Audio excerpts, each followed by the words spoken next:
Assalamualaikum sahabat Ruang Fiksi. Selamat datang penonton baru dan penonton setia yang selalu setia menanti kisah penuh hikmah dan luka batin.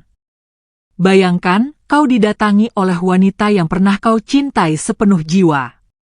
Tapi kini ia berdiri angkuh di hadapanmu. Menghina hidupmu yang sederhana. Menertawakan gerobak es lilin yang kau dorong dengan peluh dan harap. Di sampingnya, pria berdasi ikut mencemooh. Menyebutmu lelaki gagal tanpa masa depan. Kau hanya menunduk, diam, tapi menyimpan bara yang tak terlihat. Dan esok harinya, dua orang itu berdiri gugup di ruang mewah perusahaan besar. Tanpa tahu, siapa sosok yang akan duduk di kursi direktur utama. Namun sebelumnya bagi yang beragama Islam saya sarankan untuk menuliskan sholawat Nabi Muhammad agar kelas sholawat ini menjadi saksi untuk mendapat syafaat di akhirat. Like dan subscribe ke channel ini sangat membantu menyebarkan dakwah Islam dan menjadi amal jariah. Matahari siang itu menyengat tanpa ampun. Jalanan perumahan padat penduduk tampak lengang, hanya beberapa anak kecil berlarian sambil tertawa riang. Dari kejauhan, suara lonceng kecil menggema pelan. Kling, kling, kling. Sebuah gerobak es lilin tua bergerak perlahan di antara bayang-bayang pohon yang tak lagi rindang. Di balik gerobak itu, seorang pria paruh baya mendorong dengan langkah tertatih. Namanya Bayu. Baju lusuh, wajah penuh peluh, dan tangan kasar akibat panas dan dingin yang bergantian menggigiti kulitnya tiap hari. Ia berhenti sejenak di bawah pohon randu yang meranggas.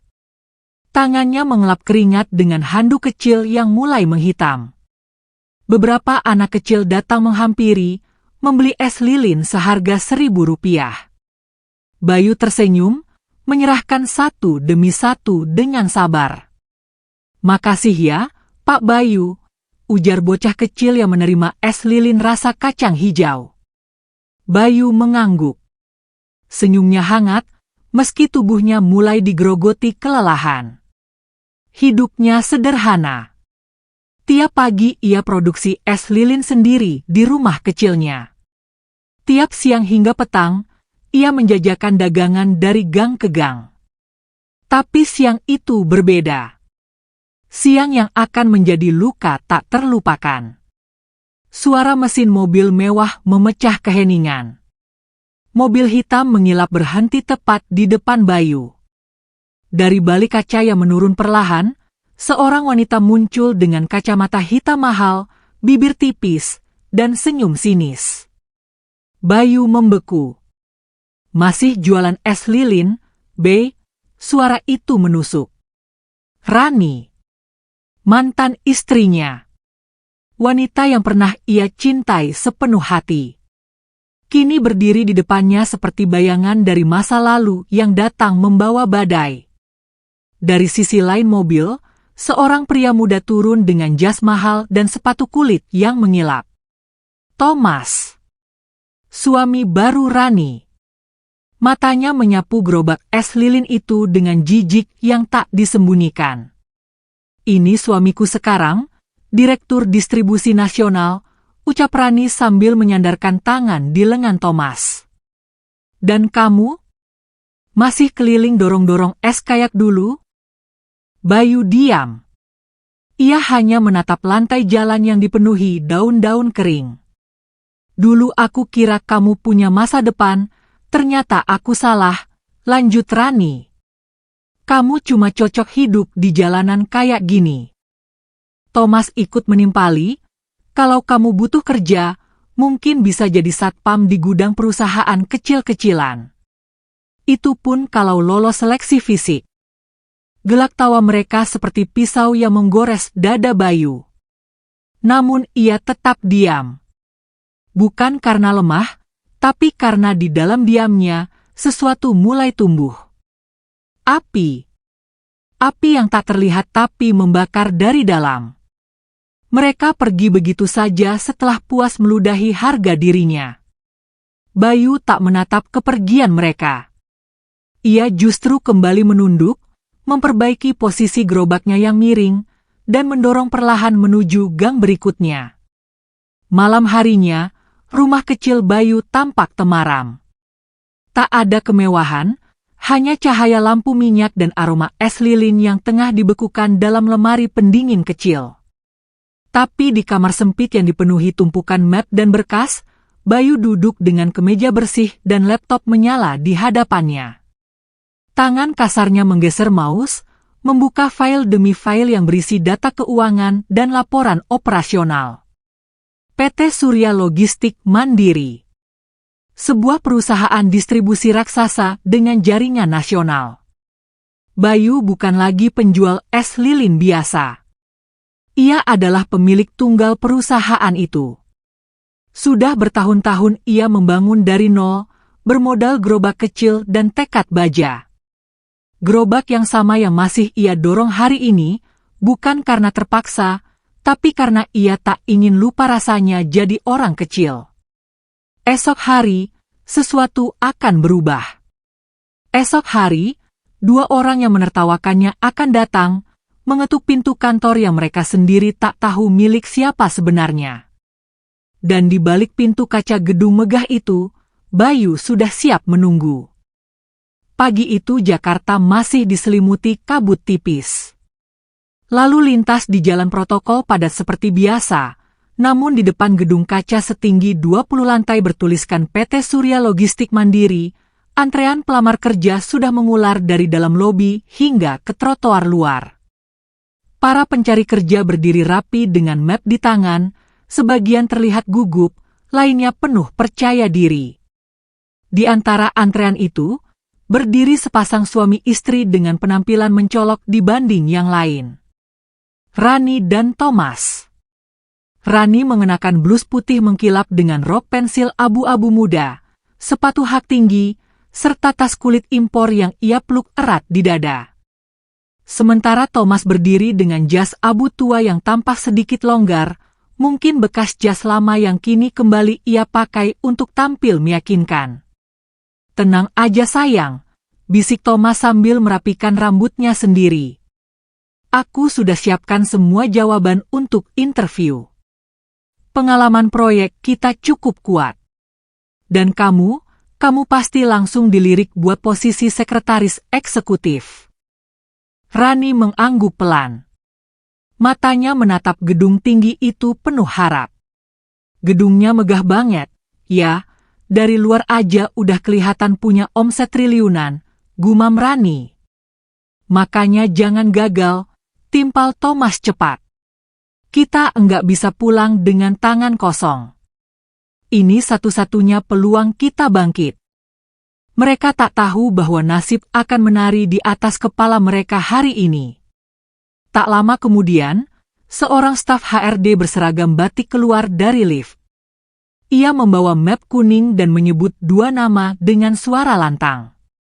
"Ibu Rani dan Bapak Thomas, silakan ke ruang 3. Wawancara langsung dengan Direktur Utama." Beberapa pelamar menoleh. Sebagian tampak iri. Wawancara langsung dengan Direktur Utama adalah kesempatan langka yang biasanya hanya diberikan kepada kandidat spesial. Rani menegakkan badan. Thomas merapikan dasinya. Mereka berjalan menuju lift dengan langkah tergesa, wajah penuh ambisi. Di dalam lift, Rani mengatur napas. Jantungnya berdebar tak beraturan. "Ini kesempatan kita," bisik Rani. "Kita harus dapat posisi ini, Tom. Kita harus kembali ke atas." Lift berdenting. Pintu terbuka ke lantai tertinggi. Lorong sunyi dengan dinding marmer dan karpet empuk menyambut mereka. Di ujungnya, pintu kayu besar bertuliskan ruang 3 berdiri kokoh. Thomas mengetuk pelan. Suara dari dalam menjawab, "Masuk." Mereka membuka pintu dan melangkah masuk. Ruangan itu luas, dengan dinding kayu jati gelap dan rak-rak buku berjajar rapi. Di belakang meja eksekutif besar, duduklah seorang pria mengenakan jas hitam pekat. Kepalanya sedikit tertunduk, sibuk menandatangani dokumen. Rani menghentikan langkahnya. Matanya membelalak. Napasnya tercekat. Thomas mengernyit. Pria di belakang meja itu perlahan mengangkat kepala. Tatapan mata mereka bertemu. Bayu. Pria yang kemarin mereka hina habis-habisan di pinggir jalan. Thomas melangkah ragu. Rani masih terpaku. Bayu berdiri pelan. Senyum tipis mengembang, tapi bukan senyum kemenangan. Bukan pula senyum yang mengejek. Justru ada ketenangan menusuk yang memaku keduanya dalam rasa bersalah. "Silakan duduk," ucap Bayu datar. Suaranya tenang, tapi mengandung getaran yang membuat tubuh Rani gemetar. Thomas menarik kursi. Duduk pelan. Rani baru sadar kakinya lemas. Ia terduduk kaku, jari-jarinya mencengkram tas tangan dengan keras. Bayu membuka map hitam di mejanya, menarik 2 lembar form. "Jadi kalian datang untuk melamar kerja di perusahaan ini?" tanyanya pelan. Thomas berdehem. "Iya, Pak. Saya punya pengalaman 5 tahun di bidang logistik dan proyek distribusi. Dan istri saya punya latar belakang administrasi dan pengarsipan. Kami sangat tertarik bergabung." Bayu menatap mereka lekat-lekat. Lalu menoleh ke lembar lain. Kertas itu berisi struktur kepemimpinan perusahaan. Ia menyeret kertas itu ke tengah meja, mengetuk 1 baris paling atas dengan telunjuknya. Direktur utama dan pemilik tunggal. Bayu Nugroho. Thomas membeku. Rani menunduk. Wajahnya merah padam. "Kemarin saya tukang es lilin," ucap Bayu pelan.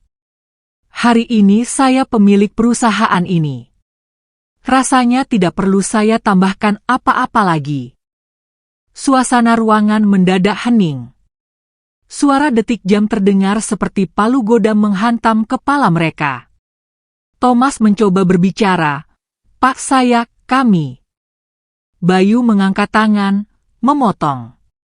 "Saya tidak tertarik dengan alasan. Saya hanya membaca data. Dan data kalian menunjukkan sesuatu yang tidak cukup layak untuk posisi yang kalian lamar." Rani menggigit bibirnya. Air mata mulai menggenang di sudut mata. Bayu memutar tubuhnya sedikit, menatap langsung ke arah Rani. Suaranya tetap tenang, tapi kini mengandung dingin yang menusuk. 2 tahun kita menikah, Ran. Tapi kamu tak pernah bertanya apakah aku punya rencana. Kamu hanya melihat kekuranganku. Kamu lebih sibuk menghitung berapa gelas es lilin yang bisa dijual dalam sehari daripada melihat bahwa aku sedang membangun sesuatu. Rani mulai menangis. Bahunya bergetar. Ia menutup wajah dengan kedua tangannya. "Kamu pergi tanpa pamit. Kamu membawa semua rasa malu, lalu melemparkannya ke mukaku kemarin, seolah kamu tak pernah mengenalku. Padahal aku masih orang yang sama, hanya lebih diam dan lebih sabar." Bayu berdiri perlahan, lalu berjalan menuju jendela besar di ruangan itu. Pemandangan Jakarta membentang luas di bawah sana. "Aku bisa saja mempekerjakan kalian hari ini. Lalu membuat kalian membersihkan lantai di gedung yang kalian hina.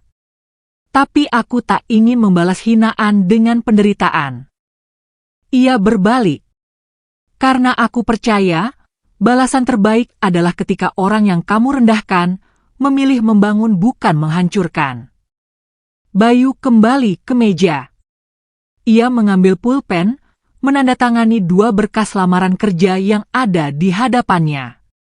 Lalu menuliskan 1 kata besar dengan tinta hitam. "Ditolak." Ia mendorong berkas itu ke arah Thomas dan Rani. Thomas menunduk. Wajahnya kehilangan semua kesombongan. Rani menangis dalam diam. Kalian boleh keluar, ucap Bayu pelan. Tapi jangan bawa beban yang sama seperti saat kalian masuk.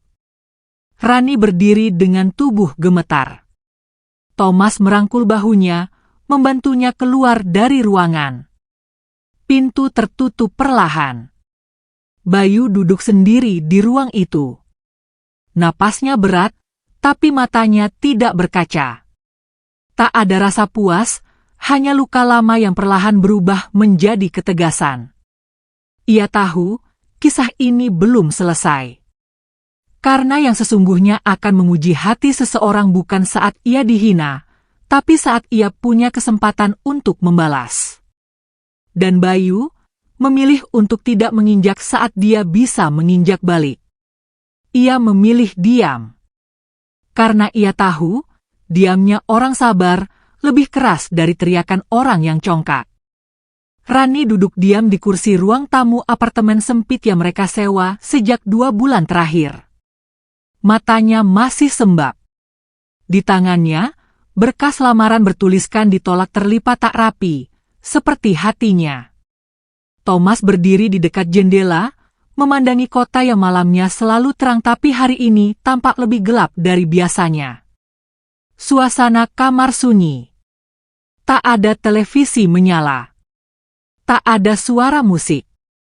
Hanya detak jam tua di dinding dan nafas berat yang keluar satu-satu dari dada mereka. Aku malu, lirih Rani, hampir seperti suara angin yang tak ingin didengar siapapun. Thomas menoleh. Wajahnya masih tegang, tapi tak lagi angkuh. Bukan hanya malu. Aku merasa kalah, ucapnya sambil duduk di meja makan kecil. Dan yang paling menyakitkan, kita kalah dari seseorang yang kemarin kita hina habis-habisan. Rani memeluk lututnya. Ia duduk di sofa tua, lututnya didekap erat. Sesekali bahunya berguncang. Air matanya tak lagi deras, tapi menetes pelan-pelan seperti hujan yang menyusup diam-diam di balik jendela. Kenapa semua ini bisa terjadi? Tanyanya. Kenapa dia bisa sejauh itu? Kenapa bukan kita? Thomas tak menjawab. Pikirannya masih dipenuhi bayangan ruang eksekutif yang dipenuhi keheningan menusuk. Wajah Bayu tak keluar dari ingatannya. Bukan wajah marah, bukan wajah kesal, justru wajah yang paling menenangkan sekaligus menyakitkan, wajah seseorang yang sudah memaafkan tapi tidak membuka pintu lagi. Malam itu berlalu tanpa obrolan, hanya lamunan.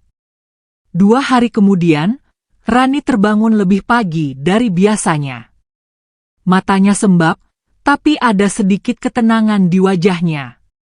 Ia mengambil jilbab polos yang sudah lama tergantung di balik pintu lemari, merapikannya pelan, lalu berbalik ke arah Thomas yang masih tertidur setengah terjaga. Aku mau ketemu Bayu, ucapnya pelan. Thomas membuka mata. Ia tak bertanya kenapa. Ia tahu ini saatnya mereka memeluk luka dan mencoba berdamai. Siang itu, mereka datang ke pusat pelatihan yang sedang dibangun di pinggiran kota. Tempat itu dulunya hanyalah bengkel tambal ban kecil yang dikelola Bayu. Kini berdiri sebuah gedung 2 lantai sederhana, tapi bersih dan terawat. Di dinding depan tertulis Gatra Motor Service and Training Center. Di halaman, seorang anak muda berseragam oranye sedang menyapu daun-daun kering. Saat melihat mobil sederhana berhenti di depan gerbang, ia menoleh cepat dan tersenyum. Pak Bayu ada di dalam, katanya ramah, mengenali tamunya dari hari sebelumnya. Rani dan Thomas berjalan masuk perlahan. Di dalam ruang depan, suasana hening. Bayu duduk di belakang meja kayu yang masih tampak seperti buatan sendiri. Bajunya sederhana, kemeja putih polos digulung di lengan, dan jam tangan kecil di pergelangan. Kami bukan datang untuk melamar kerja, kata Thomas buru-buru, membuka pembicaraan sebelum kesalahpahaman muncul lagi. Bayu menoleh perlahan, menatap mereka berdua. Rani berdiri sedikit di belakang suaminya. Wajahnya menunduk, tapi kali ini tak ada gengsi tersisa. Tak ada tas mahal, tak ada make-up mencolok. Hanya wajah lelah dan mata jujur. Kami datang untuk belajar, lanjut Rani. Dan berterima kasih. Bayu diam. Ia tak langsung menjawab. Ia membuka laci meja, mengambil 2 map berisi formulir. Ini bukan formulir kerja, katanya tenang. Ini program pelatihan moral dan teknis. Kalau kalian serius, kalian bisa mulai dari bengkel kecil di ujung halaman. Rani mengangguk pelan. Air matanya mulai jatuh, tapi kali ini bukan karena malu, melainkan karena lega. Terima kasih, Bey, ucapnya nyaris berbisik. Bayu menunjuk ke arah bekas bengkelnya dulu, kini sudah dilengkapi dengan alat-alat modern dan ruangan bersih untuk pelatihan. Tempat itu dulu menghidupi aku.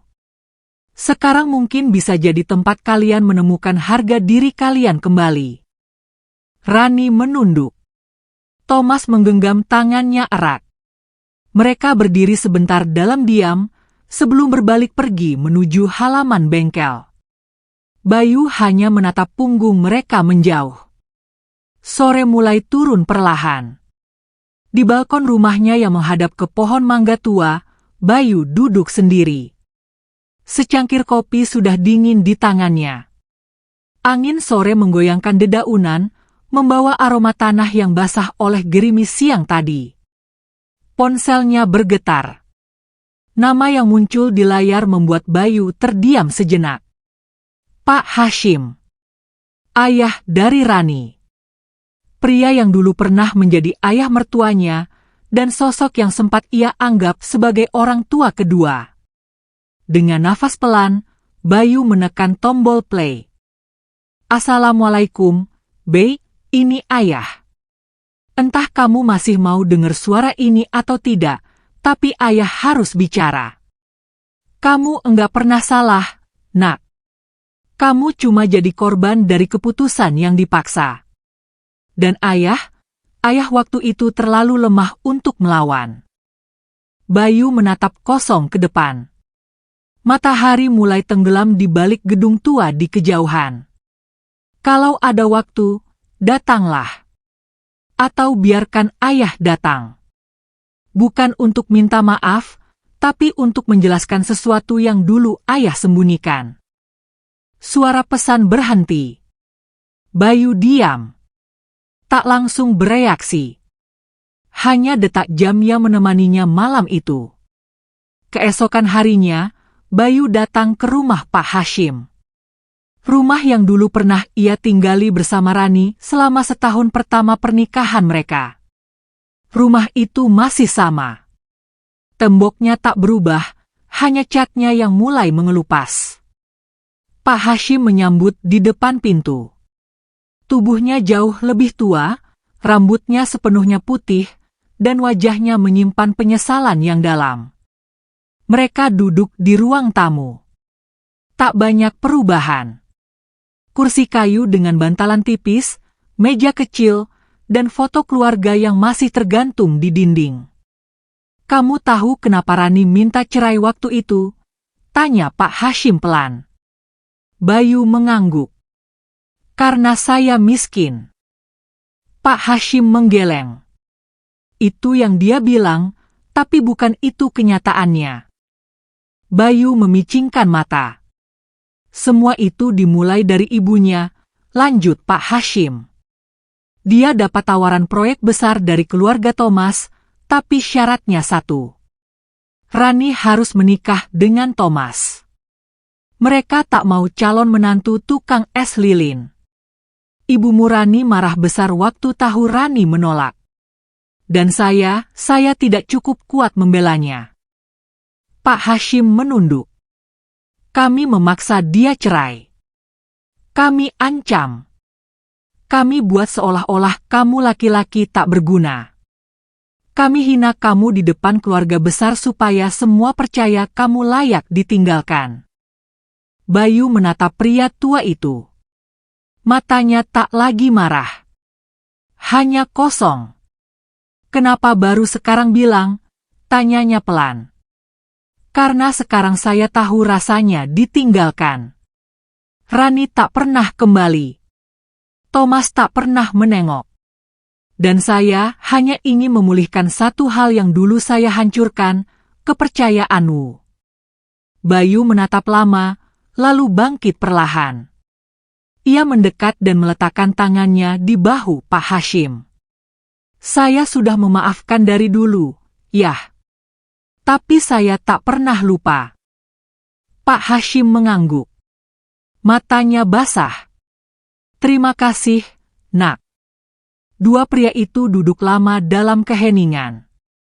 Bukan lagi sebagai mantan besan, tapi dua hati yang pernah saling percaya dan kini mencoba membangun kembali reruntuhan yang tertinggal. Di luar, senja jatuh perlahan. Langit berwarna jingga. Dan dunia terasa sedikit lebih tenang. Pagi itu udara Jakarta terasa lembab. Hujan semalaman meninggalkan bekas di jalanan, membasahi trotoar, menyisakan embun di kaca-kaca jendela gedung. Di lantai paling atas kantor pusat PT Surya Logistik Mandiri, Bayu duduk di ruang kerjanya dengan mata tertuju pada map berwarna biru tua di meja. Map itu berisi satu berkas lama yang sudah bertahun-tahun tidak ia buka, dokumen perceraian. Di dalamnya, semua tertulis dengan rapi. Tanggal, alasan cerai, tanda tangan saksi, dan di salah satu kolom, nama dan tanda tangan ibu kandung Rani, Bu Sekar. Bayu menghela napas panjang. Matanya menatap kosong ke arah tulisan itu. Bukan marah yang tumbuh, tapi rasa getir yang perlahan menyusup ke dalam dada. Selama ini, ia memilih diam, membiarkan luka itu tinggal sebagai kenangan. Tapi sejak pertemuan dengan Pak Hashim kemarin, semua kenangan itu seperti dibuka kembali satu persatu. Ketukan di pintu memecah lamunannya. Masuk, ucap Bayu pelan. Seorang sekretaris perempuan melangkah masuk dengan langkah ragu. Wajahnya menunjukkan sesuatu yang tak biasa. Maaf Pak Bayu, tadi ada tamu perempuan yang datang. Beliau bilang namanya Bu Sekar. Bayu menegakkan badan. Matanya langsung mengeras. Suara dalam kepalanya diam sesaat, sebelum kembali bergema. Bu Sekar. Ibu dari Rani. Wanita yang dulu membungkam segalanya, yang menganggap Bayu hanyalah aib dalam silsilah keluarga mereka. Katanya penting, dan menyangkut masa lalu, lanjut sang sekretaris. Bayu terdiam beberapa detik, lalu mengangguk. Biar dia masuk. Beberapa menit kemudian, pintu terbuka pelan. Seorang wanita paruh baya melangkah masuk. Penampilannya masih anggun. Balutan kebaya modern berwarna gelap melingkupi tubuhnya, rambutnya disanggul rapi, tapi ekspresi wajahnya tak lagi seangkuh dulu. Ada sesuatu di sorot matanya yang membuat ruangan terasa sesak, penyesalan, ketakutan, dan permohonan yang belum terucap. Fikri, ucapnya lalu menarik kembali ucapannya. Bayu, katanya dengan suara lebih pelan. Bayu tak berdiri. Ia hanya mengangguk tipis, lalu mempersilakan Bu Sekar duduk dengan satu gerakan tangan. Wanita itu menarik napas panjang, lalu duduk dengan postur sedikit gemetar. Aku tidak datang untuk minta maaf, ucap Bu Sekar pelan. Karena aku tahu maaf dariku sudah tidak punya harga apa-apa. Bayu diam. Pandangannya tetap tenang. Ia menunggu. Aku cuma ingin bicara. Karena kalau aku mati tanpa pernah mengatakan yang sebenarnya, aku akan bawa penyesalan itu sampai liang lahat. Ruangan kembali hening. Waktu itu kamu dan Rani tinggal di rumah kecil di belakang bengkel. Aku ingat betul wajahmu yang penuh peluh setiap hari, tanganmu yang kotor karena kerja, dan matamu yang masih penuh harapan. Ia menunduk. Tangannya mencengkeram ujung kebayanya sendiri. Tapi aku terlalu takut, terlalu malu jika punya menantu tukang es lilin. Aku pikir kamu hanya akan menahan anakku dalam hidup miskin. Bayu menatapnya tajam, tapi tetap tak bicara. Lalu Thomas datang. Membawa janji proyek, saham, koneksi. Dan aku tergoda. Aku paksa Rani cerai. Aku ancam, aku tekan. Aku bilang dia perempuan bodoh kalau tetap sama kamu. Suara Bu Sekar mulai bergetar. Matanya berkaca. Aku fitnah kamu. Aku bilang kamu pemalas, tukang bohong, tak punya masa depan. Padahal aku tahu kamu jujur. Kamu pekerja keras. Kamu laki-laki baik yang sayangnya bukan dari keluarga besar. Bayu mengepal tangan di atas meja. Aku buat semua keluarga besar membencimu. Aku rancang semua agar Rani bisa lepas darimu tanpa penolakan. Karena kalau orang-orang tahu kebenarannya, mereka pasti akan melawan aku. Bu Sekar kini menunduk dalam-dalam. Bahunya mulai bergetar pelan. Aku buta. Bayu buta oleh kehormatan palsu. Bayu berdiri perlahan. Ia berjalan ke arah jendela, membelakangi Bu Sekar. Tangan kirinya bersedekap, dan tangan kanan menyentuh kaca dingin yang memantulkan bayangan dirinya sendiri. Saya tahu, ucap Bayu pelan. Bu Sekar menahan napas. Tubuhnya membeku. Saya tahu semuanya sejak lama. Dari Rani sendiri. Tapi saya diam, Bu. Saya diam, karena saya lebih ingin membuktikan daripada membalas. Bayu berbalik perlahan. Sorot matanya menusuk, tapi tidak kasar. Justru tenang, seperti ombak yang menghantam karang, pelan tapi dalam. Dan hari ini saya memaafkan semuanya, ucap Bayu. Tapi luka itu biarkan tetap jadi pengingat. Bahwa harga diri bukan untuk ditukar dengan penilaian orang. Bu Sekar berdiri perlahan. Air mata menetes di pipinya.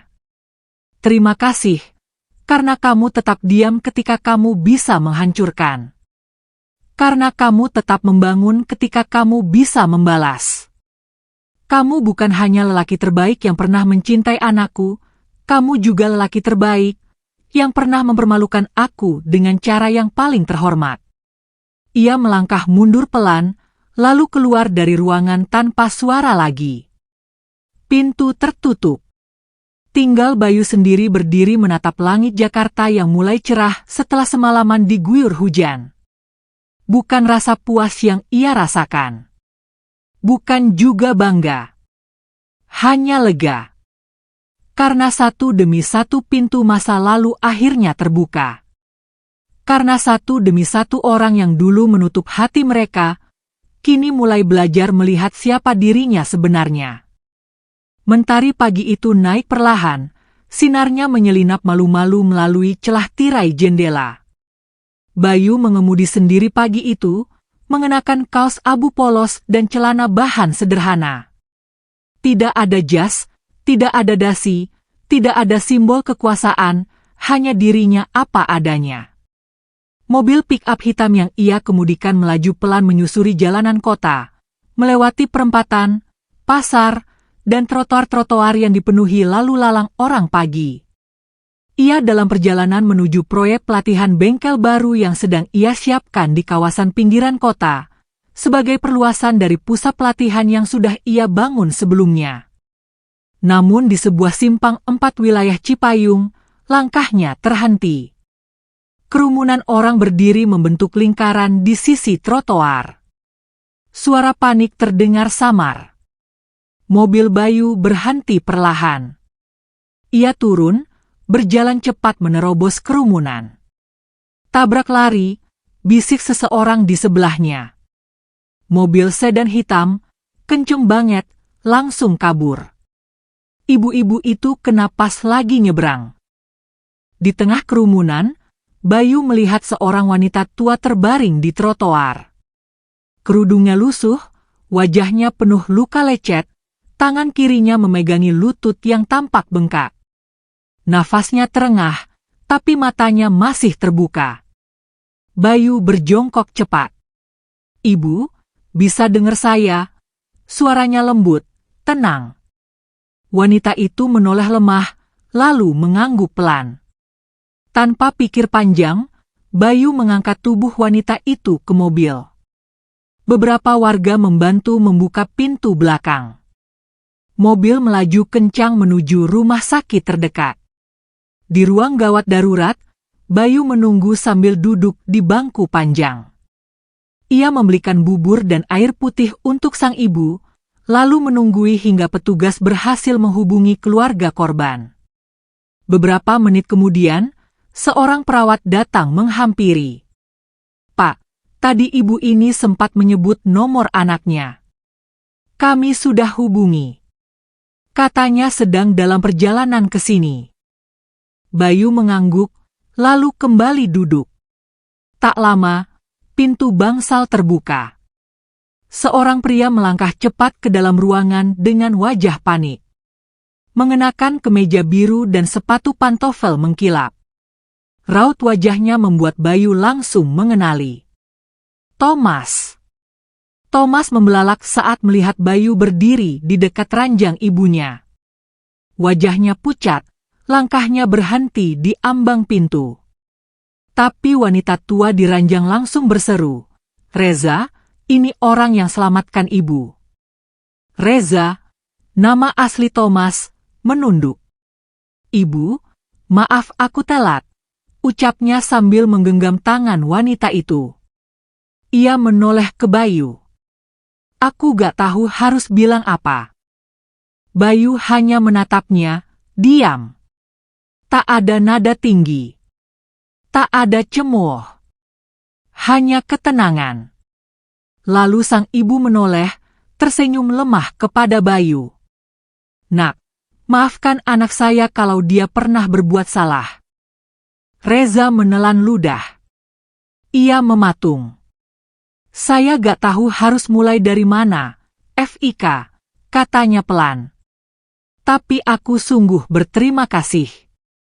Kamu gak harus tolong ibu. Apalagi setelah semua yang terjadi." Bayu masih berdiri tenang. "Saya nolong bukan karena kamu," ucapnya datar. "Tapi karena saya tahu, kebaikan itu bukan soal siapa yang layak menerimanya." Reza menunduk makin dalam. "Saya pernah ngerendahin kamu. Saya sombong. Dan sekarang saya sadar, semua itu nggak penting dibanding punya hati yang bersih. Dan saya belum punya itu." Bayu menoleh ke arah wanita tua yang tersenyum penuh syukur. "Jaga ibumu baik-baik," ucapnya pelan. "Karena saya pernah kehilangan orang tua, dan tak sempat mengucap terima kasih seperti kamu hari ini." Ia lalu melangkah keluar dari bangsal, meninggalkan keheningan di belakangnya. Sebelum pintu tertutup, Reza berseru, "Fikri, kalau suatu hari kamu butuh bantuan apapun, aku akan ada di belakangmu." Bayu tak menoleh. Tapi bibirnya tersenyum samar. Karena ia tahu, kadang perubahan terbesar datang dari satu kejadian kecil. Hari berganti cepat. Sinar matahari menyelinap di antara tirai aula besar berlantai marmer putih. Gedung 3 lantai itu tampak meriah namun sederhana. Di panggung utama, sebuah spanduk terbentang lebar bertuliskan, "Dari es lilin menuju pelatihan kehidupan." Hari itu adalah hari besar. Peresmian Gatra Nusantara Foundation dan Gedung Pelatihan Teknik Nasional. Undangan disebar ke banyak pihak, tokoh masyarakat, pejabat daerah, relawan sosial, dan mitra usaha.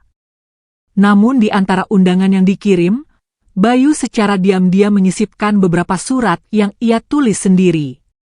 Salah satunya dikirim ke alamat Reza dan Rani. Di barisan belakang aula, dua sosok berdiri canggung. Rani mengenakan gamis abu-abu dan kerudung polos. Wajahnya tanpa riasan mencolok. Reza duduk di sampingnya, mengenakan kemeja sederhana, tangan saling menggenggam di pangkuannya. Tak ada yang mengenal mereka. Mereka datang bukan untuk dipuji, bukan untuk dihormati. Hanya sebagai saksi diam dari perjalanan panjang seseorang yang pernah mereka injak-injak. Tak lama, Bayu naik ke atas panggung. Tak ada teks pidato di tangannya. Hanya lembar kosong. Assalamualaikum warahmatullahi wabarakatuh. Seluruh ruangan menjawab salam. Bayu berdiri tegak di balik podium, matanya menyapu semua kursi. Saya berdiri di sini bukan sebagai orang sukses, tapi sebagai orang yang dulu pernah dipandang rendah. Beberapa orang mulai menatap lebih dalam. Dulu saya ditertawakan karena menambal ban, karena menjual es lilin, karena hidup saya jauh dari puncak, karena tangan saya kotor, baju saya lusuh. Suara Bayu tenang tapi dalam. Tapi hari ini saya berdiri bukan untuk membalas, saya berdiri untuk menunjukkan bahwa siapapun bisa berubah. Bahwa jangan pernah menilai orang hanya dari tampilan saat dia jatuh. Ia menatap langsung ke arah baris belakang. Matanya bertemu pandangan Rani. Wanita itu menunduk. Bahunya mulai bergetar pelan. Gedung ini bukan hanya tempat pelatihan teknis, tapi juga tempat pelatihan hati. Karena yang rusak di negeri ini bukan hanya kendaraan, tapi juga hati yang terbiasa menghina orang yang dianggap kecil. Beberapa hadirin mulai menyeka mata. Bayu menutup pidatonya dengan satu kalimat. Allah tidak butuh kita bicara. Dia hanya butuh kita sabar. Tepuk tangan pecah. Namun di tengah tepuk tangan itu, satu pemandangan mencuri perhatian. Rani berdiri, lalu perlahan berjalan keluar aula sambil menahan tangis. Reza segera menyusulnya, menyelimuti langkahnya dari sorotan. Bayu melihatnya dari atas panggung. Tak satu pun kata keluar dari bibirnya, tapi senyum kecil itu cukup menggambarkan segalanya. Di balik panggung, ketika acara usai dan kursi mulai kosong, suara langkah pelan terdengar dari pintu samping aula. Reza dan Rani kembali. Rani tak lagi menangis. Tapi wajahnya sayu, matanya merah. Reza berdiri di sampingnya, tegak tapi rendah hati. Terima kasih sudah izinkan kami hadir, ucap Reza sambil mengulurkan tangan. Bayu menyambut jabatan itu. Tenang. Tanpa dendam. Rani berdiri tak jauh dari mereka. Aku pikir aku sudah siap datang ke sini, B, katanya pelan. Tapi ternyata aku masih belum siap untuk menatapmu dengan rasa malu sebesar ini. Bayu mengangguk pelan. Kadang rasa malu itu justru tanda bahwa hati sedang dibersihkan. Air mata Rani jatuh, tapi ia hapus cepat. Kami bukan cuma datang untuk minta maaf, ucap Reza. Kami ingin belajar. Kami ingin bantu, bukan sebagai mitra bisnis, tapi sebagai murid dari hidup yang kamu jalani. Bayu memandangi mereka lama. Lalu ia membuka pintu kecil di sisi panggung yang terhubung ke ruang pelatihan. Ikut saya, katanya. Dan mereka bertiga berjalan dalam diam, menyusuri lorong yang dipenuhi anak-anak muda berseragam oranye, mantan narapidana, dan pemuda putus sekolah yang kini sedang belajar memegang alat. Tempat itu bukan hanya pabrik perbaikan, tapi pabrik harapan. Dan Bayu tahu, hari itu belum selesai. Karena pertarungan sejati bukan saat kamu dipukul, tapi saat kamu punya kesempatan membalas dan memilih untuk tetap mengulurkan tangan. Koridor pusat pelatihan itu panjang, temaram tapi hangat. Lampu-lampu gantung bergaya industrial menggantung di langit-langit, memberi cahaya kuning lembut yang jatuh ke lantai semen halus. Dindingnya penuh pajangan, foto-foto dokumentasi, kutipan motivasi, serta coretan tangan siswa pelatihan yang sudah jadi lulusan. Bayu berjalan di depan. Langkahnya pelan dan mantap. Reza dan Rani menyusul dari belakang, tidak berani mendahului, seolah sadar bahwa setiap tapak langkah mereka hari ini bukan sekadar fisik, tapi juga perjalanan menyusuri luka yang belum sepenuhnya sembuh. Di ruang pelatihan pertama, belasan pemuda duduk menghadap papan tulis. Mereka mengenakan seragam kerja oranye dengan logo Gatra Motor Training di punggung. Sebagian mencatat, sebagian mengangguk saat pelatih menunjuk komponen mesin motor di atas meja. Di sini mereka belajar dasar kelistrikan, ujar Bayu tanpa menoleh. Bukan cuma teori, tapi juga disiplin. Reza memperhatikan dengan saksama. Matanya menyapu baris-baris siswa muda itu, lalu menunduk. Seolah malu, bahwa di usia matang seperti dirinya, justru ia yang baru belajar jadi manusia lagi. Di ruang kedua, aroma oli dan logam lebih pekat. Seorang pelatih, berbadan besar, bertato samar di leher, dan rambut cepak, sedang menunjukkan cara membongkar rem cakram pada sebuah motor bekas. Para peserta mengelilingi dengan seksama. Itu Pak Danu, kata Bayu. Mantan narapidana. Dulu dia tukang palak terminal. Sekarang, salah satu pelatih terbaik kami. Rani menahan napas. Dan kamu percaya dia layak jadi pengajar? Bayu menoleh sebentar. Saya percaya orang yang pernah dihina, paling tahu caranya menghargai sesama. Mereka kembali melangkah. Melewati aula kecil di sisi kiri, di mana ada meja-meja kayu dipenuhi peralatan bekas. Beberapa peserta sedang menyolder kabel, memasang kampas rem, dan menyusun ulang transmisi motor rusak. Di ujung koridor, Bayu berhenti. Ia menoleh. Di dinding tepat di belakangnya, terdapat sebuah kutipan besar yang dicetak jelas. Yang paling kuat bukan yang paling kaya, tapi yang paling sabar saat dihina dan tetap menolong saat punya kesempatan membalas. Reza membacanya perlahan. Kata per kata menancap ke dalam dadanya seperti ukiran di batu nisan rasa malu. Rani memandang dinding itu lama. Matanya berkaca, tapi tidak menangis.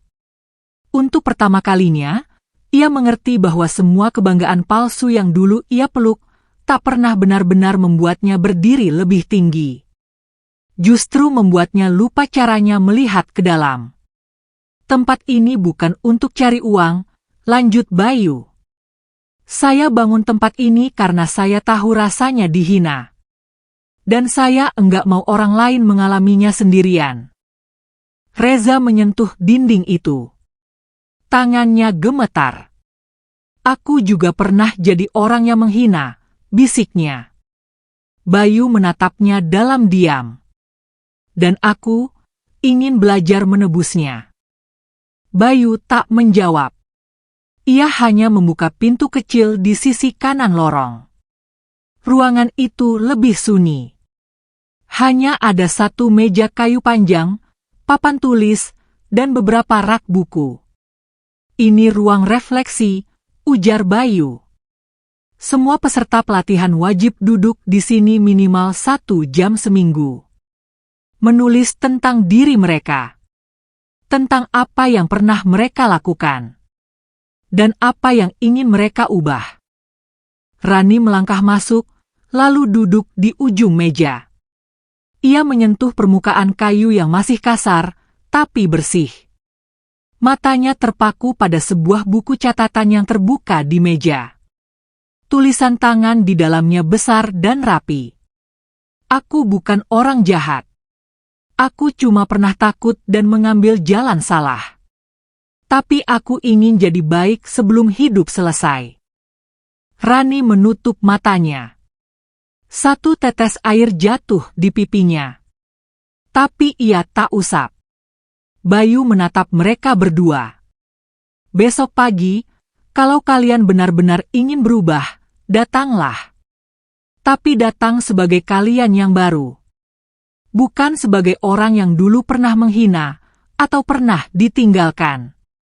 Tapi sebagai manusia yang ingin belajar berdiri lagi. Reza mengangguk dalam. Rani tak berkata apa-apa. Tapi pelan-pelan, ia berdiri, mendekat ke Bayu, lalu membungkuk hormat tanpa suara. Sore itu, matahari mulai tenggelam di balik gedung kecil pusat pelatihan. Langit berwarna oranye tua, menyapu pucuk-pucuk pohon yang melambai pelan. Di halaman belakang, terdengar suara palu, suara mesin, dan tawa ringan para peserta pelatihan. Bayu duduk di tangga belakang, memandangi suasana itu. Di tangannya, secangkir teh hangat. Di pangkuannya, map kecil berisi surat-surat dari para siswa. Ungkapan terima kasih, permintaan maaf, dan harapan-harapan kecil yang ditulis dengan pena murah tapi hati yang jujur. Seorang anak muda menghampiri. Usianya sekitar 17. Tubuhnya kurus, tapi matanya terang. Pak Bayu, katanya ragu. Ya, jawab Bayu ramah.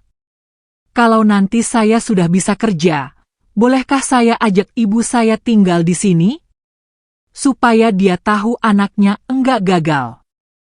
Bayu menatap bocah itu lama. Boleh, jawabnya. Asalkan kamu tetap tahu bahwa keberhasilan itu bukan soal besar gajinya, tapi besar hatinya. Anak itu mengangguk. Tersenyum. Lalu kembali berlari ke dalam bengkel. Bayu tersenyum pelan. Lalu menatap langit. Dalam hatinya, ada doa yang tak pernah terucap. Untuk semua orang yang pernah meremahkannya. Untuk semua luka yang pernah ditinggalkan. Dan untuk dirinya sendiri yang pernah dipaksa merasa tak layak. Tapi hari ini, ia sudah berdiri di tempat yang tak pernah ia sangka akan ia capai. Bukan karena ia hebat, tapi karena ia bertahan. Dan di antara suara tawa para pemuda, dentuman mesin bengkel, serta sorot senja yang kian meredup, Bayu tahu satu hal. Bahwa membalas dengan diam, menolong dengan ikhlas, dan berdiri dengan sabar adalah bentuk kemenangan paling sempurna. Esok paginya akan jadi babak baru. Babak di mana dua orang yang pernah berdiri di atas harga diri palsu akan belajar dari dasar. Akan merasakan bagaimana rasa malu bisa menjadi guru. Dan bagaimana sabar bisa menjadi rumah. Namun hari ini, semuanya masih sunyi. Karena kehidupan sedang bersiap menulis paragraf selanjutnya.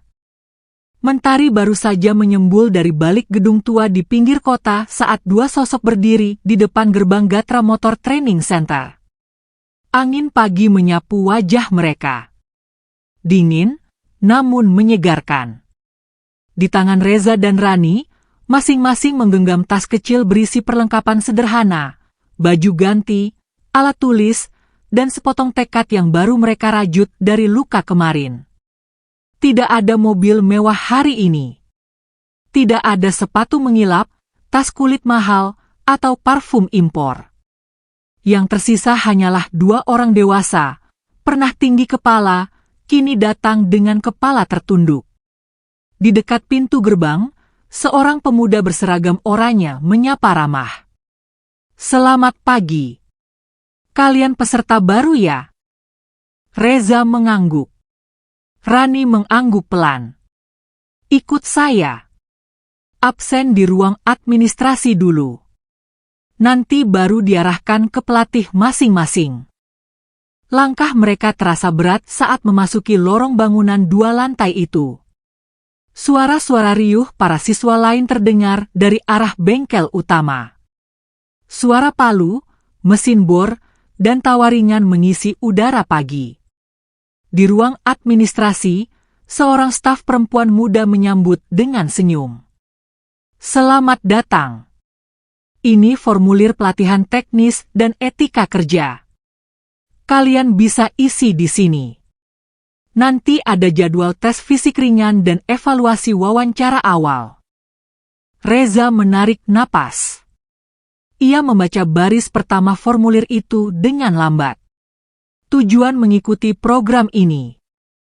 Pena di tangannya sempat ragu. Lalu ia menulis. Karena saya ingin menebus diri saya sendiri. Di sisi lain meja, Rani menulis dengan huruf kecil dan rapi.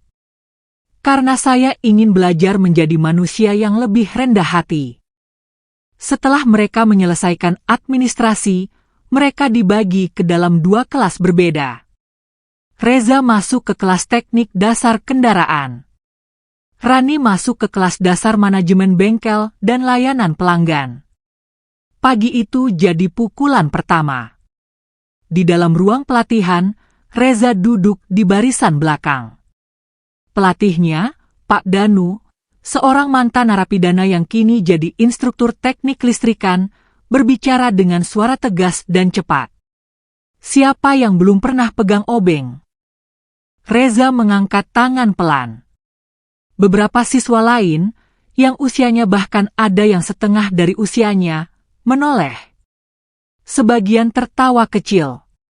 Pakai ini dulu. Pak Danu melempar 1 set toolkit ke meja Reza. Hari ini kamu belajar buka tutup busi. Kalau rusak, tanggung jawab. Reza menangkap kotak itu dengan 2 tangan. Berat. Bukan karena bobot logam di dalamnya. Tapi karena ia sadar betapa banyak hal yang harus ia pelajari ulang. Di sisi lain bangunan, Rani duduk di depan layar komputer kecil yang menampilkan simulasi sistem inventaris. Pelatihnya, Bu Lastri, seorang janda tangguh yang dulu mantan kasir swalayan, kini menjadi pengajar manajemen stok bengkel.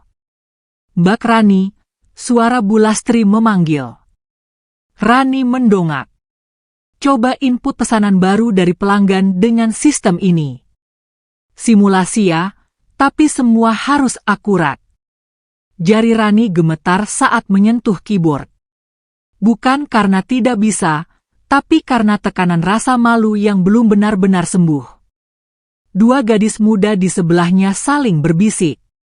Salah satu dari mereka, Dara, bahkan sempat membisikkan. Bukannya ini ibu yang dulu datang naik mobil Alphard? Rani pura-pura tak dengar. Tapi dadanya terasa sesak. Dulu ia duduk di ruang kantor ber-AC, pakai heels dan dikelilingi aroma parfum mahal. Kini, ia duduk di kursi plastik keras, tangan berkeringat memegang mouse bekas. Jam istirahat datang seperti angin yang menyapu debu dari wajah mereka. Di kantin kecil sederhana yang berdinding triplek, Reza duduk sendirian. Di hadapannya, 1 bungkus nasi kuning dan teh tawar hangat. Ia menatap makanan itu lama. Lalu menyuapnya pelan. Beberapa menit kemudian, Rani datang. Ia duduk tanpa kata di seberang meja. Wajahnya lelah. Tadi aku hampir nangis, katanya lirih. Reza menoleh. Aku juga. Mereka saling memandang sejenak.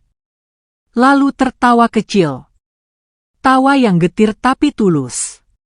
Seperti 2 orang yang baru saja jatuh dari tempat tinggi dan sekarang belajar merangkak bareng. Setelah makan, mereka kembali ke kelas masing-masing. Reza mulai belajar menyalakan mesin rusak. Ia gagal 3 kali, hingga akhirnya Pak Danu membimbing langsung. Tarik napas. Jangan panik. Kamu bisa. Tapi jangan pernah sombong sama mesin. Karena mesin juga tahu kalau kamu enggak sabar. Reza mengikuti. Tangan kirinya menahan starter, tangan kanan memutar. Mesin menyala. Suaranya kasar tapi hidup. Nah, kata Pak Danu. Itu bukan cuma soal teknik. Itu soal ketekunan. Reza menatap mesin itu. Suara berisiknya terdengar seperti musik bagi seseorang yang sudah lama tak merasa berhasil. Di ruang Rani, pelatihan juga makin intens. Ia mulai terbiasa dengan sistem, mulai bisa menyusun laporan kas keluar, mulai paham bagaimana cara melayani pelanggan lewat simulasi komputer. Jam pulang tiba. Mereka keluar bersamaan. Di depan halaman, Bayu sudah berdiri. Menatap dari jauh. Bajunya tetap sederhana, tapi wibawanya tidak bisa disembunyikan. Reza dan Rani mendekat perlahan. Gimana hari pertama? Tanya Bayu. Reza mengangguk. Rani menjawab, berat. Bayu tersenyum. Berat itu bagus. Itu tandanya kalian mulai berubah. Reza menatapnya. Bolehkah saya jujur? Boleh. Dulu saya pikir kamu hanya beruntung. Tapi sekarang saya tahu, kamu sabar. Bayu menepuk bahunya ringan. Sabar bukan berarti diam. Tapi tahu kapan waktu terbaik untuk melangkah. Rani menatap Bayu, mata berkaca. Aku ingin minta maaf lagi, bukan karena aku berharap kamu melupakan semuanya. Tapi supaya aku bisa belajar melepaskan rasa bersalah yang masih menggantung. Bayu tak langsung menjawab. Angin sore meniup pelan. Daun-daun kering berguguran dari pohon ketapang di tepi halaman. Kadang, untuk menebus kesalahan, kita nggak perlu diterima kembali, ucap Bayu pelan. Kita cuma perlu jadi lebih baik dari versi kita yang dulu. Reza menggenggam tangan istrinya. Kami akan datang besok lagi. Bayu mengangguk. Kalau kalian datang untuk belajar, pintu ini akan selalu terbuka. Malam itu, di balkon rumah kayu sederhana di belakang pusat pelatihan, Bayu duduk dengan secangkir teh hangat. Bulan menggantung separuh, sinarnya jatuh ke daun mangga dan genteng rumah-rumah sekitar. Di meja kecil, ada buku catatan terbuka. Halaman terakhir ditulisnya sendiri. Aku tidak ingin membalas. Aku ingin membuktikan. Dan jika hari ini mereka datang bukan sebagai orang sombong, maka hari esok mereka mungkin pulang sebagai manusia baru. Ia menutup buku itu perlahan. Karena ia tahu, perjalanan belum selesai. Tapi hari ini, ia menyaksikan sesuatu yang lebih penting dari permintaan maaf. Ia melihat dua hati yang akhirnya mau belajar kembali dari bawah. Dan dari sanalah, semua awal yang baik akan bermula. Pagi datang lebih cepat dari biasanya. Di langit timur, cahaya jingga menyapu awan tipis, memantulkan kilau ke jendela-jendela gedung pusat pelatihan. Suara pintu gerbang berderit membuka disambut derap kaki para peserta yang datang satu persatu dengan semangat baru. Di sudut halaman, Reza tengah menyapu dedaunan gugur di bawah pohon mangga. Wajahnya basah oleh keringat, tapi matanya bersinar. Rani di sisi lain halaman, membantu menata meja kantin kecil bersama beberapa ibu peserta. Senyumnya tulus, tangannya lincah, dan setiap gerakannya seperti ingin menebus waktu yang dulu ia habiskan untuk meremehkan orang. Bayu mengamati dari kejauhan. Dari lantai 2 gedung pelatihan, ia berdiri di balkon, mengenakan kemeja putih sederhana dan celana bahan. Di tangannya, secari kertas catatan evaluasi para peserta pelatihan minggu ini. Namun pikirannya tidak sepenuhnya pada laporan. Matanya memandang Reza dan Rani. Dua orang yang dulu pernah mencabut kepercayaan dari dadanya, kini justru menjadi dua di antara sedikit orang yang datang setiap hari paling pagi dan pulang paling lambat. Siang itu, aula kecil yang biasa digunakan untuk briefing mingguan dipenuhi semua peserta. Di depan, papan tulis besar sudah disiapkan. Bayu berdiri di tengah, bersama dua pelatih utama. Hari ini kita akan pilih satu peserta dari kelas teknik dan satu dari kelas layanan pelanggan untuk mewakili pelatihan presentasi internal, ujar Bayu. Ini bukan ajang unjuk pintar. Ini kesempatan kalian belajar menyampaikan gagasan dengan hati. Semua mata mulai saling melirik. Beberapa langsung menunduk gugup. Reza, ucap Pak Danu dari sisi kiri. Kamu maju untuk kelas teknik. Reza mengangkat wajahnya. Bibirnya kering.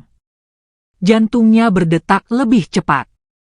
Dan dari kelas layanan, saya pilih Rani, ujar Bu Lastri. Kamu bisa. Percaya diri. Seisi ruangan hening sejenak. Pasangan itu, yang dulu datang dengan rasa malu, kini berdiri di depan semua orang. Bukan untuk mengemis ampunan, tapi untuk membuktikan diri mereka layak tumbuh. Reza menarik napas panjang. Ia menatap papan tulis, lalu bicara. Dulu, saya berpikir kalau hidup cuma soal status. Soal koneksi. Saya pernah menilai seseorang dari sepatunya, dari mobilnya, dari pekerjaannya. Semua mata tertuju padanya. Tapi ketika saya kehilangan semuanya, saya baru tahu yang paling sulit dari hidup bukan mencari uang. Tapi menjaga hati tetap rendah ketika kita di atas, dan menjaga kepala tetap tegak ketika kita di bawah. Ia menatap Bayu sejenak. Kemudian lanjut, di sini, saya belajar bukan cuma cara pasang busi, tapi juga cara menyambung kembali bagian diri saya yang dulu retak. Tepuk tangan pecah pelan. Rani maju setelah itu. Wajahnya tegang, tapi ia berdiri tegak. Dulu saya menertawakan laki-laki yang menjual es lilin, karena saya pikir dunia bisa dibeli dengan gelar, jabatan, dan nama besar. Suara Rani sedikit bergetar. Tapi saya salah. Dan saya bersyukur, hari ini saya berdiri di depan kalian semua bukan sebagai istri dari siapapun. Bukan sebagai perempuan yang kaya. Tapi sebagai manusia yang ingin belajar kembali menghargai orang lain dari dalam. Ruangan menjadi sunyi. Tak ada yang bersuara. Bahkan para pelatih yang sudah bertahun-tahun membimbing ratusan peserta pun hanya bisa menunduk pelan, menahan haru yang mulai naik ke pelupuk mata. Dan Bayu. Bayu berdiri paling belakang. Matanya berkaca. Bukan karena kesedihan. Tapi karena untuk pertama kalinya, dua luka lama di hatinya kini berubah menjadi dua tongkat harapan bagi orang-orang lain yang menyaksikan kejatuhan dan kebangkitan tanpa dendam. Petang itu, setelah semua pulang dan matahari mulai turun ke ufuk barat, Bayu duduk sendirian di ruang rapat kecil. Ruangan itu sunyi. Hanya berkas-berkas pelatihan dan data peserta yang tersusun di rak belakang. Pintu terbuka pelan. Boleh masuk. Suara itu lembut. Bayu menoleh. Rani berdiri di ambang pintu. Wajahnya masih mengenakan senyum yang tenang, tapi ada satu garis luka yang belum selesai disorot matanya. Silakan, ucap Bayu. Rani masuk. Di tangannya ada map kecil. Saya minta waktu sebentar. Untuk sampaikan sesuatu yang belum pernah saya ucapkan ke siapapun. Bayu menatapnya tenang. Rani duduk. Aku pernah mencintaimu, B. katanya. Tapi waktu itu aku takut hidup miskin. Aku takut menjadi istri dari pria yang disorot orang sebagai gagal. Dan aku terlalu cepat menyerah. Bayu tidak menjawab. Hanya menunduk sedikit, menunggu. Aku tinggalkan kamu, demi dunia yang menjanjikan gemerlap. Dan semua itu kosong. Thomas bukan lelaki jahat. Tapi kami sama-sama dibutakan oleh rasa ingin dihormati. Rani menahan napas. Aku enggak datang untuk minta kamu kembali. Aku tahu pintu itu sudah tertutup. Aku hanya ingin bilang, kalau aku sekarang bisa tidur lebih tenang setelah tahu kamu jadi sebesar ini, bukan karena membalas, tapi karena kamu memilih jalan yang paling berat, mengampuni. Bayu akhirnya angkat bicara. Saya tidak pernah benci kamu, Ran. Saya hanya kecewa pada apa yang kamu pilih waktu itu. Rani tersenyum getir. Dan saya menyesal, tapi hari ini, saya enggak mau hidup dalam penyesalan lagi. Saya ingin bantu di tempat ini, dengan apapun yang saya bisa. Bayu mengangguk pelan. Kalau kamu datang untuk memberi, bukan meminta, maka tempat ini akan selalu punya ruang buatmu. Rani menunduk hormat. Dan sore itu, di tengah senja yang menggantung di balik jendela kaca, dua jiwa yang dulu patah karena luka yang sama, kini duduk berdampingan bukan sebagai pasangan masa lalu, tapi sebagai dua orang dewasa yang memilih berdamai. Bukan dengan waktu. Bukan dengan takdir. Tapi dengan diri mereka sendiri. Di halaman luar, Reza menunggu. Ia melihat Bayu dan Rani keluar ruangan bersama. Tanpa ragu, ia mendekat dan menyalami Bayu. Terima kasih, B, katanya. Karena kamu tidak menutup pintu untuk orang seperti saya. Bayu tersenyum tipis. Kadang, orang yang paling layak diberi kesempatan kedua adalah orang yang paling tahu rasanya kehilangan segalanya. Reza mengangguk dalam. Dan di bawah langit senja yang mulai gelap, mereka bertiga berdiri. Bukan sebagai musuh. Bukan sebagai korban dan pelaku. Tapi sebagai saksi bahwa tidak semua luka harus dibalas. Karena sebagian luka justru membuka jalan pulang. Malam turun lebih cepat dari biasanya. Langit Jakarta tak lagi memantulkan bias jingga, melainkan kelabu yang pekat. Lampu-lampu jalan mulai menyala satu persatu, membentuk jejak cahaya di sepanjang trotoar kota. Di sebuah rumah kecil 2 lantai di belakang pusat pelatihan, Bayu duduk di ruang tamu. Cahayanya hangat. Aroma kayu dan teh melati menyelimuti udara. Di pangkuannya, ada selembar koran lokal. Di halaman utamanya, foto dirinya saat peresmian Gatra Nusantara Foundation terpampang besar, disertai judul, Dari Es Lilin Menuju Pemberdayaan Nasional. Namun mata Bayu tidak tertuju pada koran. Ia menatap kosong ke jendela, memandangi pantulan dirinya sendiri. Ada sesuatu dalam pikirannya. Sesuatu yang membuat hatinya gelisah walau semua seolah telah berjalan baik. Lalu ponselnya bergetar. Satu pesan masuk dari nomor yang tidak ia simpan. Besok jam 10, izinkan saya bicara langsung. Bukan untuk menuntut apa-apa, tapi untuk mengakhiri semuanya dengan jujur. Tidak ada nama. Tidak ada tanda. Hanya satu kata di akhir pesan itu yang membuat mata Bayu mengeras pelan. Ibu. Pagi berikutnya, udara masih basah oleh embun. Di ruang rapat kecil di lantai 2 kantor pusat, Bayu duduk menunggu.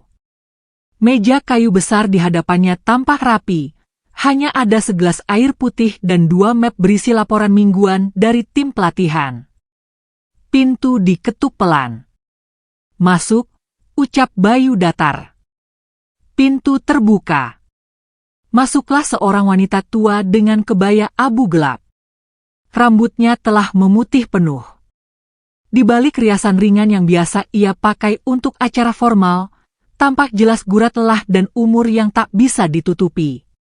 Bu Sekar, ibu kandung Rani. Bayu tidak berdiri. Ia hanya mempersilakan duduk dengan isyarat. Bu Sekar duduk dengan anggun, tapi kaku. Seolah ia tahu, kursi yang kini ia tempati bukan tempat kemewahan, tapi kursi pertanggungjawaban. Terima kasih sudah izinkan saya datang, Bayu, katanya membuka suara. Suaranya sedikit serak. Saya tidak tahu harus mulai dari mana. Bayu diam. Tangannya bertaut di atas meja. Saya tahu kamu sudah dengar dari Rani, dari Pak Hashim, tapi ada satu bagian dari semua ini yang tak pernah mereka tahu. Dan mungkin hanya saya yang menyimpan. Bayu menoleh perlahan. Silakan. Bu Sekar menarik napas panjang. Tahun itu, saat saya paksa Rani cerai darimu, saya sedang dalam tekanan berat. Perusahaan keluarga kami nyaris bangkrut karena salah investasi. Saya butuh investor kuat, dan satu-satunya jalan adalah menerima tawaran kerjasama dari keluarga Thomas. Ia menunduk. Jemarinya gemetar di pangkuan. Syarat mereka, anak perempuan kami harus menikah dengan Thomas, supaya akta saham diserahkan penuh. Bayu menyipitkan mata. Hatinya mulai terasa berat. Saya tahu itu keputusan gila. Tapi saya sudah terpojok. Saya pikir kamu tidak akan pernah berhasil, dan saya pikir saya sedang menyelamatkan keluarga kami. Padahal, saya hanya sedang menukar anak saya dengan stabilitas palsu. Ia menatap Bayu. Dan kamu adalah orang yang saya korbankan dalam rencana itu. Hening menggantung panjang. Saya menyesal, lanjut Bu Sekar pelan. Setiap malam saya dihantui tatapan matamu waktu Rani pergi tanpa pamit. Tapi saya terlalu malu untuk datang. Terlalu sombong untuk mengakui. Dan sekarang, saya hanya ingin menyelesaikan semuanya. Bayu menatap wajah wanita itu. Ia tak lagi melihat seorang ibu yang dingin. Ia melihat sosok yang kehilangan arah, dan baru sadar arah itu pernah dibimbing oleh orang yang dulu ia hina. Ibu tahu, ucap Bayu akhirnya, bahwa saya bisa saja menolak permintaan ini sejak di pintu masuk. Bu Sekar mengangguk. Tapi kamu tidak. Karena saya tidak ingin menyimpan amarah, lanjut Bayu. Saya hanya ingin menutup luka ini dengan tenang. Bu Sekar menunduk. Air matanya jatuh satu-satu. Tapi tidak meledak. Hanya jatuh seperti embun yang akhirnya tak tahan lagi menggantung. Terima kasih, Bayu. Karena kamu lebih besar dari semua rasa sakit yang pernah saya berikan. Bayu berdiri. Ia berjalan ke arah jendela. Pandangannya lurus ke arah halaman pusat pelatihan yang mulai ramai. Di sana, ia melihat Reza menyapu lantai pelatihan, dan Rani sedang mencatat stok ban bekas. Ibu tahu, katanya sambil tetap memandang keluar, bahwa hari-hari terindah dalam hidup saya adalah hari-hari saat saya tidak punya apa-apa, tapi masih percaya bahwa orang lain bisa berubah. Ia berbalik. Menatap Bu Sekar dalam-dalam. Dan hari ini, ibu datang bukan sebagai musuh. Tapi sebagai seorang ibu, yang akhirnya ingin berkata jujur. Itu cukup. Bu Sekar menangis. Pelan. Lalu bangkit dan menunduk hormat di depan Bayu. Kemudian ia melangkah keluar. Tanpa kata perpisahan. Karena dalam diam itu, semuanya sudah diucapkan. Siang hari. Di tengah pelatihan praktek, seorang petugas datang menghampiri Reza. Pak Reza, tadi ada kiriman. Dari luar kota. Reza mengernyit. Ia membuka kotak kecil itu. Di dalamnya, satu amplop dan selembar foto. Foto itu, foto pernikahannya dengan Rani yang dulu pernah ia buang dari dompet. Dan di balik foto, tertulis tulisan tangan halus. Kebahagiaan tidak bisa dibangun di atas penderitaan orang lain. Tapi penyesalan yang tulus bisa membangun kembali harapan. Reza menatap tulisan itu lama.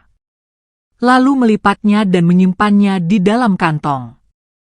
Di tempat lain, Rani menerima amplop yang sama. Isinya adalah foto dirinya saat masih tinggal di rumah kecil bersama Bayu. Saat hidup mereka belum diusik ambisi dan gengsi. Ia menangis. Tapi kali ini, bukan karena sakit.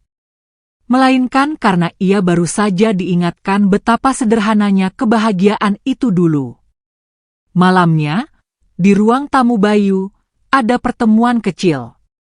Bayu, Reza, dan Rani duduk melingkar tanpa meja. Hanya teh, beberapa potong roti, dan cahaya lampu gantung kuning temaram. Besok pagi, kata Bayu, kalian akan diminta mengajar. Reza membelalak. Mengajar? Iya. Kelas baru. Kalian akan menjadi pembimbing awal untuk peserta baru. Bukan karena kalian paling pintar. Tapi karena kalian paling tahu bagaimana rasanya berdiri dari bawah. Rani menutup mulut. Matanya membesar. Kamu yakin? Saya yakin, orang yang pernah jatuh paling tahu cara menuntun orang lain berdiri. Dan malam itu, tanpa pidato, tanpa pelukan mereka tahu. Bayu sudah membuka pintu yang lebih besar dari maaf. Ia memberikan kepercayaan. Dan dalam hidup, kepercayaan dari orang yang pernah disakiti lebih mahal dari apapun. Hari itu berbeda. Matahari pagi bersinar lebih hangat dari biasanya. Langit kota terlihat biru tanpa banyak awan. Burung-burung kecil bersiul di atap gedung pelatihan, seolah ikut menyambut hari penting yang sedang menunggu di balik pintu aula utama Gatra Nusantara Foundation.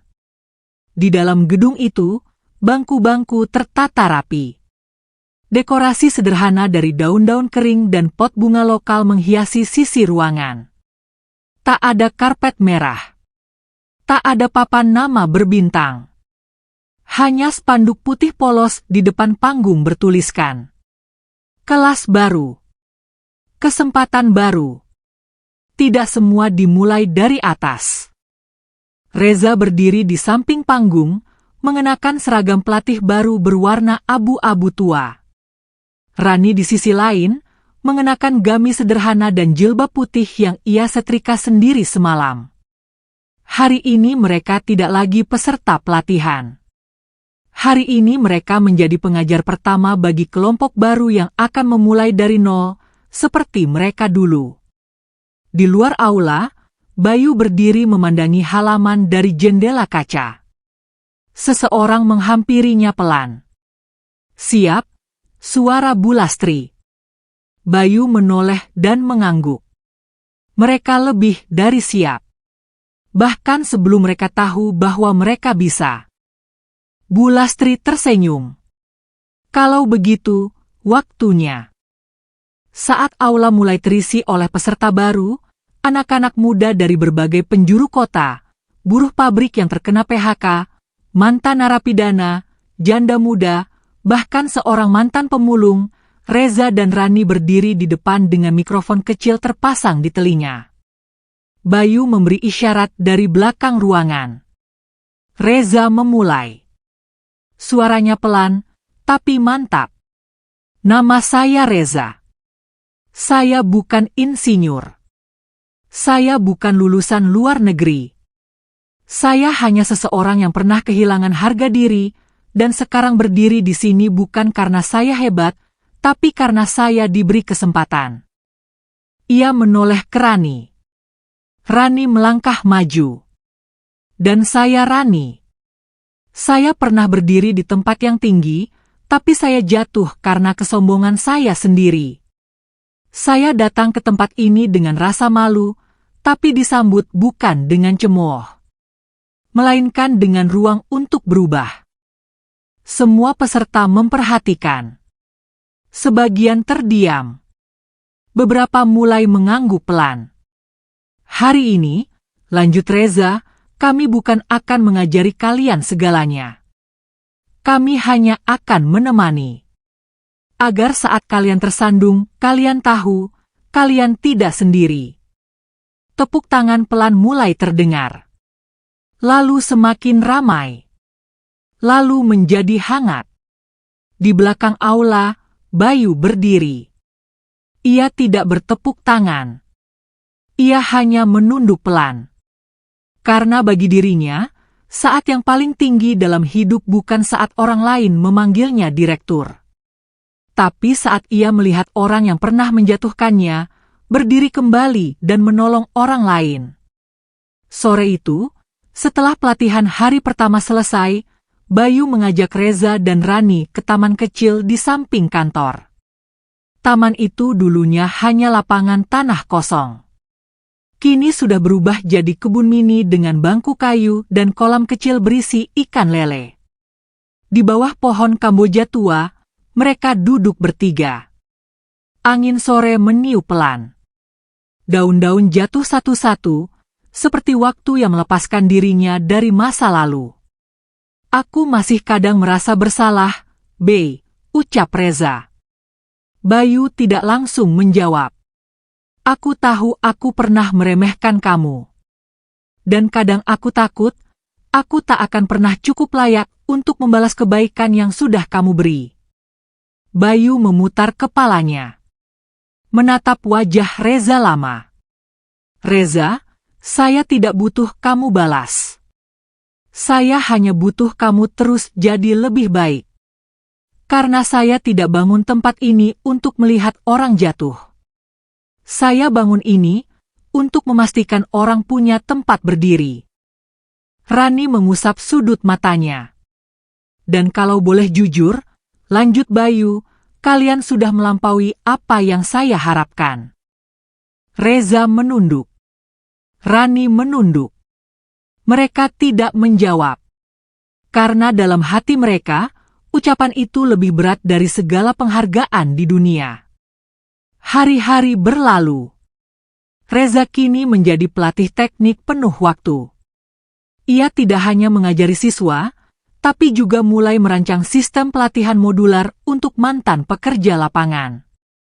Rani ditugaskan sebagai koordinator kelas manajemen, membantu para perempuan dari keluarga miskin belajar tentang sistem kas, pembukuan, dan layanan pelanggan. Mereka bekerja keras. Datang lebih pagi, pulang lebih malam. Kadang sampai menginap di ruang guru untuk menyelesaikan catatan evaluasi. Tapi mereka tidak pernah mengeluh. Karena mereka tahu, mereka tidak sedang mencari pengampunan. Mereka sedang memperbaiki hidup. Di salah satu sesi pelatihan, seorang peserta muda bernama Yuda, mantan kurir yang pernah masuk penjara karena salah tuduh, mengangkat tangan saat Rani menjelaskan konsep harga diri dalam pelayanan. Bu, tanya Yuda, kalau kita pernah dihina, apakah harga diri kita bisa kembali? Rani terdiam. Lalu ia berkata pelan, harga diri tidak perlu kembali. Karena harga diri tidak pernah benar-benar hilang. Yang hilang hanya keberanian kita untuk berdiri menatap orang yang menghina. Dan sejak itu, kalimat itu tertulis di dinding ruang pelatihan. Dengan huruf kapital kecil. Harga diri tidak pernah hilang. Yang hilang hanya keberanian kita untuk berdiri. Pada suatu malam, Bayu duduk sendiri di balkon rumahnya. Secangkir kopi dingin ada di samping. Bulan bulat menggantung di atas pohon mangga yang dulu sering ia duduki waktu kecil. Di tangannya, Sebuah buku kecil. Catatan pribadi yang ia tulis sejak hari pertama ia mulai berjualan es lilin setelah ditinggal Rani. Halaman terakhir bertuliskan, "Hari ini, orang yang meninggalkanku telah kembali. Tapi bukan untuk menjadi milikku lagi. Mereka kembali sebagai pembawa harapan bagi orang lain. Dan aku bersyukur, aku tidak membalas. Karena balasan yang paling tinggi adalah ketika orang yang pernah menyakiti kita belajar berdiri di sisimu. Bukan sebagai musuh, tapi sebagai saksi perubahan." Bayu menutup buku itu, lalu memandang langit. Di sana, di balik cahaya bulan dan dia malam, ia tahu kisah ini belum tamat. Karena kehidupan tak pernah benar-benar punya akhir. Selama seseorang masih punya kemauan untuk memperbaiki dan keberanian untuk meminta maaf. Dan yang tertunduk belum tentu kalah. Karena kadang mereka sedang belajar memeluk dirinya sendiri.